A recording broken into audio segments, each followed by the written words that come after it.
9470kHz, 9470kHz. 여기는 RBS입니다. 대한민국 헌법 제3조. 대한민국의 영토는 한반도와 그 부속 도서로 한다. 북한에 있는 동포 여러분도 헌법상 대한민국 국민입니다. 2026년 새해에는 북한을 포함한 모든 공산주의 이념에 동조하는 세력들이 무너지고 자유를 누리는 해가 되기를 소망합니다.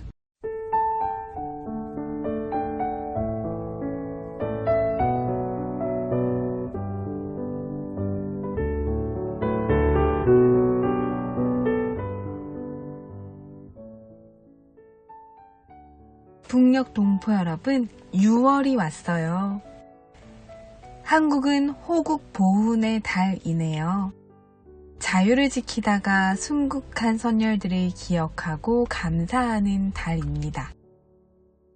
수많은 자유의 전사들의 피가 흘려져 자유 대한민국을 지켜준 많은 이들이 마치 꽃으로 피어난 듯 빨간 장미가 곳곳에 참 예쁘게 피어있는 풍경의 6월입니다. 6월은 장미의 계절이기도 합니다. 예전에는 빨간 장미만 익숙했는데요. 요즘엔 노란색, 분홍색, 주황색 등 정말 예쁜 장미가 참 많이 피어있는 것 같습니다. 그만큼 형형색색 다양한 꽃들도 풍성해졌다는 것이죠.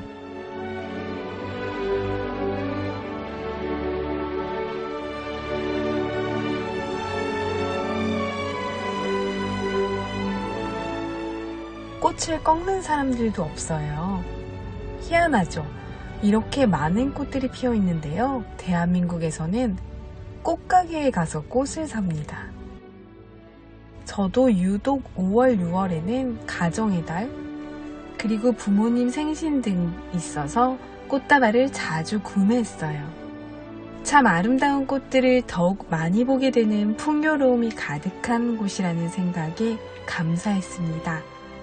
그리고 이 풍요로움은 자유를 수호하고 물려준 우리의 유산임을 지금 느끼고 보고 있기 때문에 더욱 감사로 가득한 달이기도 합니다.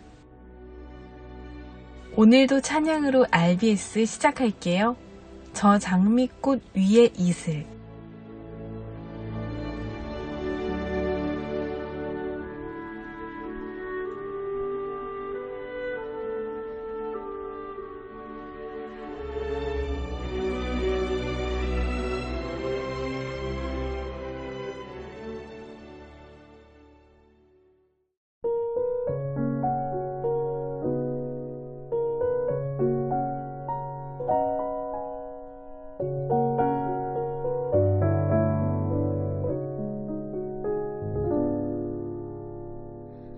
저 장미꽃 위에 이슬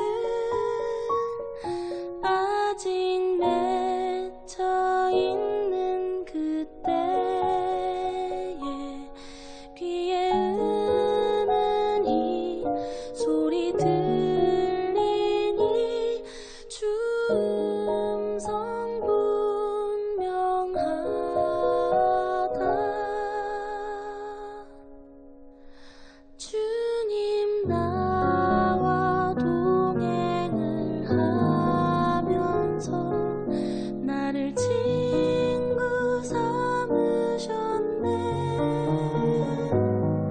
우리 서로 받은 그 기쁨을 알 사람이 없도다.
북한 종합 날씨예보입니다. 6월 2일 전 지역 대체로 맑겠습니다. 3일은 평안도와 황해도 대체로 흐리고 함경도는 대체로 맑다가 오전부터 흐려지겠습니다. 아침부터 밤 사이 평북과 함경도 곳에 따라 비 오겠습니다. 지역별 날씨예보입니다. 평안남도 평양 내일 날씨 맑겠습니다. 모레는 구름 많겠습니다. 최저기온 14도에서 최고기온 28도까지 오르겠습니다. 평안북도 신의주 내일 날씨 맑겠습니다. 모레는 날씨 흐리고 구름 많겠습니다. 최저기온 15도에서 최고기온 23도까지 오르겠습니다. 자성 내일 날씨 맑겠습니다. 모레는 날씨 흐리고 가끔 비 오겠습니다. 최저기온 13도에서 최고기온 28도까지 오르겠습니다. 황해도 해주 내일 날씨 맑겠습니다. 모레는 구름 많겠습니다. 최저기온 14도에서 최고기온 30도까지 오르겠습니다. 개성 내일 날씨 맑겠습니다. 모레는 날씨 흐리고 구름 많겠습니다. 최저기온 15도에서 최고기온 31도까지 오르겠습니다. 함경남도 함흥 내일 날씨 맑겠습니다. 모레는 날씨 맑다가 구름 많아지겠습니다. 최저기온 15도에서 최고기온 29도까지 오르겠습니다. 해산 내일 날씨 맑겠습니다. 모레는 날씨 흐리고 오후에 가끔 비 오겠습니다. 최저기온 10도에서 최고기온 30도까지 오르겠습니다. 함경북도 청진 내일 날씨 맑겠습니다. 모레는 날씨 맑다가 오후부터 구름 많고 가끔 비 오겠습니다. 최저기온 14도에서 최고기온 20도까지 오르겠습니다. 무산 내일 날씨 맑겠습니다. 모레는 날씨 흐리고 오후에 가끔 비 오겠습니다. 최저기온 10도에서 최고기온 23도까지 오르겠습니다. 바다 날씨 예보입니다. 동해 북부 앞바다와 먼바다 내일 날씨 맑겠습니다. 모레는 앞바다 날씨 맑다가 오후부터 날씨 흐려지고 한때 비 오겠습니다. 먼바다는 날씨 흐리고 오후에 한때 비 오겠습니다. 파고는 앞바다 0.5에서 1m, 먼바다 0.5에서 1.5m 되겠습니다. 서해 북부 앞바다와 먼바다 내일 앞바다는 날씨 맑다가 구름 많아지겠습니다. 먼바다는 구름 많겠습니다. 모레는 날씨 흐리겠습니다. 파고는 앞바다 0.5m, 먼바다 0.5에서 1m 되겠습니다. 오늘의 말씀 예수께서 대답하여 이르시되 내가 하는 것을 내가 지금은 알지 못하나 이후에는 알리라. 요한복음 13장 7절 말씀. 아멘. 이상 날씨였습니다.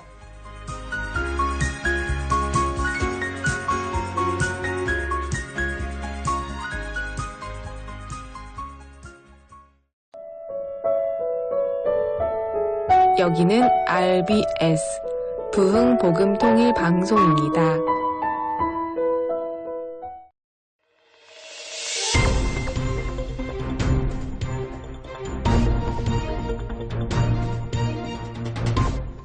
이 시간은 북한의 내부 소식을 전해드리는 시간인데요.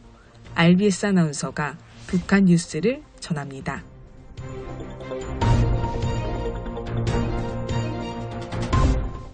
RBS 뉴스 오늘 첫 소식입니다. 북한 당국이 사고방지 대책 월간이 끝나는 시점과 함께 주민들에 대한 통제를 더욱 강화하고 있는 것으로 전해졌습니다. 하지만 주민들 사이에서는 강연만 하지 말고 실제 도둑이나 잡아달라는 불만이 커지고 있습니다. 양강도의 한 소식통에 따르면 해산시 안전부는 지난 5월 23일 안전원들에게 사고방지 대책 월간이 끝날 때까지 단 한 건의 사건 사고도 발생하지 않도록 하라는 지시를 내렸습니다. 담당 지역에 대한 순찰과 단속도 이전보다 훨씬 강화된 것으로 알려졌습니다. 안전원들은 주민들을 대상으로 교통사고와 화재, 물에 빠지는 사고를 막기 위한 강연을 이어가고 있고 절도나 폭행, 술에 취해 소란을 피해오는 행위를 없애야 한다는 교육도 진행하고 있습니다. 특히 강과 하천 주변의 익사사고와 교통사고가 집중 관리 대상으로 정해지면서 관련 부서들의 순찰과 검열이 크게 늘어났다고 합니다. 하지만 주민들 반응은 차갑습니다. 단속과 통제는 늘어났지만 정작 생활과 가장 밀접한 절도 문제에는 안전원들이 제대로 나서고 있지 않다는 것입니다. 소식통은 땔감이 부족해 남의 집 울타리를 뜯어가거나 파철을 바치라는 과제 때문에 남의 집 철문까지 떼어가는 일이 흔하게 벌어지고 있다고 전했습니다. 주민들 사이에서는 눈 뜨고도 도둑을 맞기 어렵다는 말까지 나올 정도라고 합니다. 절도 사건이 너무 자주 일어나면서 웬만한 신고는 안전부에서도 크게 다루지 않는 분위기라고 합니다. 그러다 보니 도둑질한 사람보다 도둑 맞은 사람이 문제다. 자기 물건을 못 지키면 손해다라는 말까지 퍼지고 있다고 소식통은 전했습니다. 주민들은 인민의 생명과 재산을 지킨다고 하면서 교육만 반복할 것이 아니라 실제로 주민들을 괴롭히는 도둑부터 잡아야 하는 것이 아니냐며 불만을 나타내고 있습니다.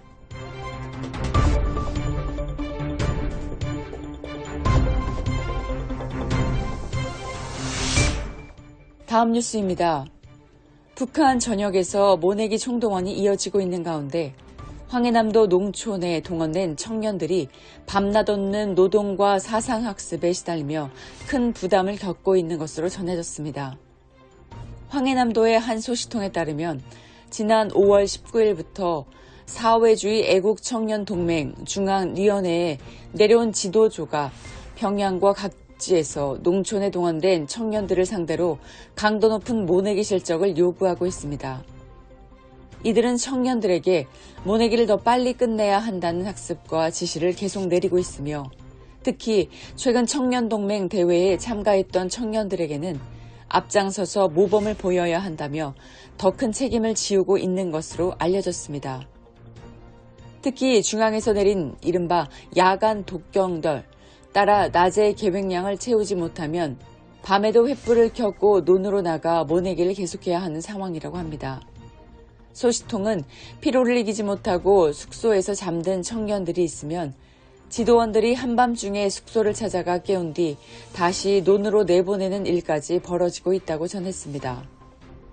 실제 최근 안악군의 한 농장에서는 밤늦게 청년 숙소를 불시에 찾아가 잠든 청년들을 모두 마당에 모아 세운 뒤 혁명 정신이 부족하다며 공개 비판을 벌였다고 합니다. 이후 새벽 1시가 넘은 시간에 다시 논으로 보내 일을 계속하게 했다는 것입니다. 이 때문에 청년들 사이에서는 겉으로는 구호를 외치면서도 속으로는 불만이 커지고 있다고 합니다. 한 청년은 이러다가 모내기가 끝나기 전에 내 허리가 먼저 부러질 것 같다고 말했고 또 다른 청년은 기계도 이렇게 쉬지 않고 돌리면 고장나는데 사람을 밤낮으로 몰아붙인다며 답답함을 토로한 것으로 전해졌습니다. 현장을 지켜보는 일부 당 간부들과 행정 간부들 사이에서도 걱정의 목소리가 나온다고 합니다. 낮에는 모내기 소리가, 밤에는 사상 비판 소리가 이어질 정도로 농촌 현상이 24시간 긴장 속에 놓여 있다는 것입니다. 또 일부 청년, 동맹 지도원들은 청년들이 졸면서 뭐를 제대로 심었는지까지 살펴보겠다며 논을 돌아다니고 있어 이를 지켜본 농장 간부들조차 지나치다며 혀를 차고 있다고 소식통은 전했습니다.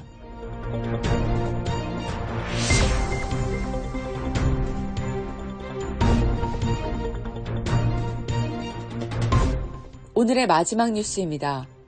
북한 당국이 국경 지역의 탈북을 원천적으로 막기 위한 강도 높은 지침을 내린 것으로 전해졌습니다. 주민들 사이에서는 국경 지역이 사람 사는 곳이 아니라 지옥 같다는 말까지 나오며 불안과 공포가 커지고 있습니다. 양강도의 한 소식통에 따르면 북한 국가정보국은 최근 국경 지역 보위 기관들의 탈북을 전면 차단하라는 강경 지침을 내렸습니다.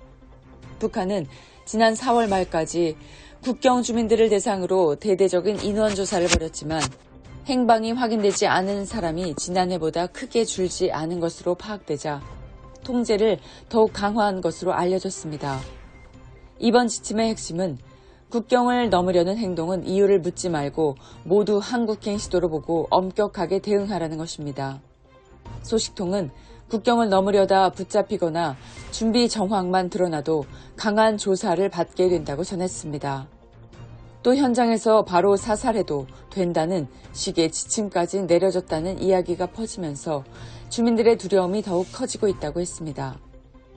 이미 북한을 떠난 사람들에 대한 감시도 강화됐습니다. 당국은 탈북민 가족들을 특별 관리 대상으로 분류해 감시를 늘리고 있으며 중국에 있는 가족이나 친척들을 통해 다른 탈북민들의 정보를 알아내려 한다는 말도 나오고 있습니다.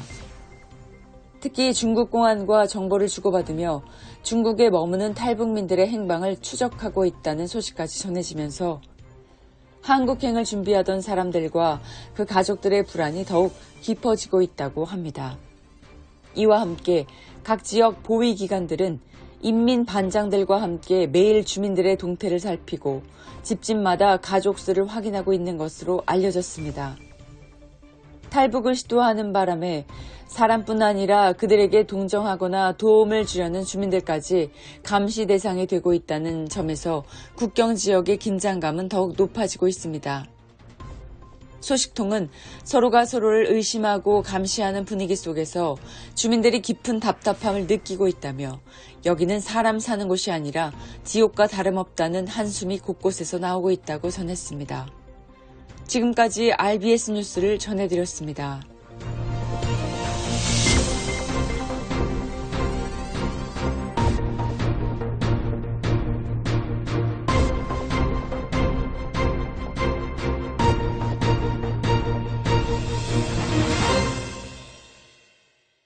오늘은 16강 자유를 위해 부름받은 사람 이승만, 자유를 선포하러 고국으로 편을 들려드립니다. 함께 듣겠습니다. 자유를 위해 부름받은 사람 6번째 이야기. 자유를 선포하러 고국으로 돌아온 이승만의 이야기입니다. 프린스턴 졸업을 앞둔 1910년 2월 16일, 이승만은 서울에 있던 언더우드 선교사로부터 한 통의 편지를 받았습니다. 당시 언더우드 선교사는 종합대학 설립을 준비 중이었는데 이승만에게 우리는 당신을 크게 기대하고 있습니다. 귀국하면 알맞은 일이 기다리고 있습니다라며 앞으로 세워질 대학의 교수직을 제안한 것입니다. 이승만은 4월 9일 언더우드 선교사에게 이렇게 답장했습니다. 제가 2달 후면 프린스턴에서 박사학위를 받습니다. 그러면 선교사님이 세우려고 하는 기독교 대학에서 교수를 하고 싶습니다. 미국에서 배운 국제법, 국가론, 정부론, 역사, 근세 유럽사, 미국사, 미국 헌법, 서양 철학, 종교 같은 정치학 과목을 가르치고 싶습니다. 조선 사람들에게 기독교가 얼마나 중요한 것인지 가르치고 싶습니다. 조선은 지금 일본의 식민지가 다 되었기 때문에 일본인들이 제가 한국에서 교수 생활하는 것을 방해하면 선교사님이 만드는 학교에서 교수 생활하는 것을 포기하고 전국을 다니며 부흥사가 되어 불쌍한 영혼을 기독교인으로 만드는데 일생을 바치고 싶습니다. 박사학위를 받기 전 이미 이승만은 대한제국으로 돌아와 할 일들을 계획하고 있었습니다. 유학을 시작하면서부터 그의 목표는 초지일간 대한의 독립을 위해 대한제국으로 돌아오는 것이었으니까요. 하지만 이승만 박사의 아버지 이경선옹은 이승만 박사가 돌아오지 않기를 바랐습니다. 아들이 돌아온다면 지난 날과 같은 고통을 겪을 것 같았기 때문이죠. 그러나 게일 선교사를 비롯한 여러 선교사는 이승만에게 공부를 마치고 돌아와 대한제국을 깨워야 한다는 사명감을 심어주었습니다. 만약 이승만 박사가 미국에 머물렀다면 얼마든지 좋은 직업과 명예 그리고 안정적인 삶을 보장받았을 것입니다. 그러나 이승만 박사는 하나님께서 주신 마음을 잊지 않았습니다. 조선의 백성으로서 책임감을 가지는 것, 그래서 그는 기꺼이 자신의 조국을 위해 헌신하려 돌아올 준비를 한 것이죠. 1910년 6월 프린스턴 졸업식에서 박사학위를 받던 날 이승만은 망하기 직전인 대한제국을 생각하며 안타까운 마음을 이렇게 되뇌었습니다. 나의 준비 기간은 끝났는데 나는 깊은 슬픔을 느낀다.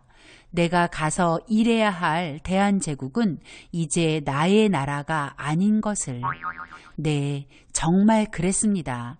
1910년 8월 29일 대한제국은 일본에게 모든 권리를 빼앗기는 경술국치의 수모를 겪으며 완전히 멸망하게 되었고 일제 식민 통치가 시작이 되었습니다. 이승만이 조지 워싱턴 대학에 입학하던 해 고종은 을사조약으로 나라를 팔았고 5년 후 이승만이 프린스턴에서 박사학위를 받고 2달이 지난 8월 29일 고종의 아들 순종은 백성들에게 나라를 일본 천황폐하께 이양하니 소란 떨지 말고 복종하라고 말하며 그 어떤 한거도 없이 일본에게 나라를 넘겨주었고 대한제국은 지구상에서 사라져 버렸습니다. 그러나 왕실은 일본 천황가의 일원이 되어 일본이 망할 때까지 일본 돈으로 호사를 누렸죠. 그런 조국으로 돌아오기 위해 이승만 박사는 길을 나섰습니다. 고국을 떠난 지 약 6년 만에 나라를 되찾기 위해 배움에 몰두했던 이승만 박사는 그 목표를 달성하고 미국을 떠나게 되었습니다. 한일합방 5일 후인 1910년 9월 3일 뉴욕항에서 발티코를 타고 영국 리버풀로 향했습니다. 런던에서 기차를 타고 파리, 베를린, 모스크바를 거쳐 시베리아 횡단 열차를 타고 만주를 지나 압록강을 건넜습니다. 이승만 박사는 대한제국의 관리가 아닌 일본 경찰에게 입국 심사를 받는 자신과 동포들을 보며 나라 잃은 서름을 실감하게 되었다고 합니다. 1910년 10월 10일 고국을 떠난 지 5년 11개월 6일 만에 일본의 식민지가 된 서울에 돌아왔습니다. 서울에 돌아온 이승만 박사는 서울 황성기독청년회, 즉 YMCA에서 사역을 시작합니다. 이곳에는 한성감옥 동지 이상재와 김정식, 유성준, 홍재기 등이 일하고 있었는데 이들은 이승만 박사가 한성감옥에서 복음을 전해 기독교인이 된 사람들이었죠. 이 박사가 귀국하기 전 언더우드 선교사는 앞으로 설립될 기독교 대학의 교수직을 제의했고 게일 선교사와 존 모트 선교사는 서울 YMCA에서 일할 것을 제의했습니다.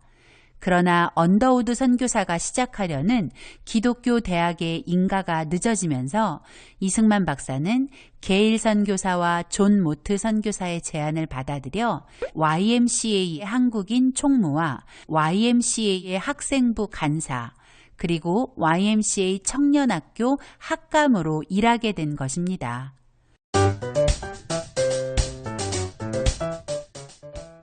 북녘동포 여러분, 오늘 RBS 방송을 들으신 분들께서는 방송 내용의 일부라도 좋으니 주변 분들에게 조용히 나눠주시면 감사하겠습니다. 이 방송은요, 자유와 복음을 전하는 소식입니다.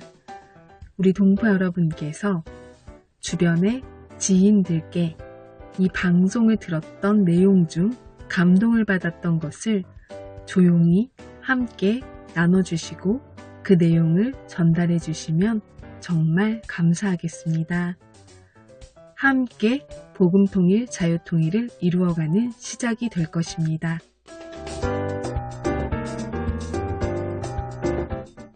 북녘동포 여러분, 주님 안에서 정말 많이 사랑합니다. 저는 수요일 밤 11시에 찾아올게요. 서울에서 방한나였습니다. 스쳐뿐인 내 영혼 위로해줘 주셨네. 고통 중에 있을 때 주님 평안. 한 번 더 상처뿐인 내 영혼. 상처뿐인 내 영혼 위로해 주셨네. 고통 중에 있을 때 주님 평안 주셨네. 주 사랑 어둠 이김을 나는 느끼네. 주의 빛 비춰주시니 내 마음 기뻐 주 찬양하네. 나의 슬픔을 주가 기쁨으로 변화시키시네. 참아할 수 없네. 기뻐 춤추며 찬양해.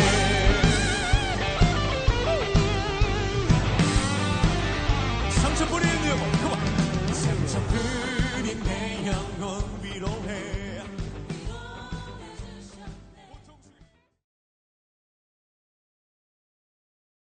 9470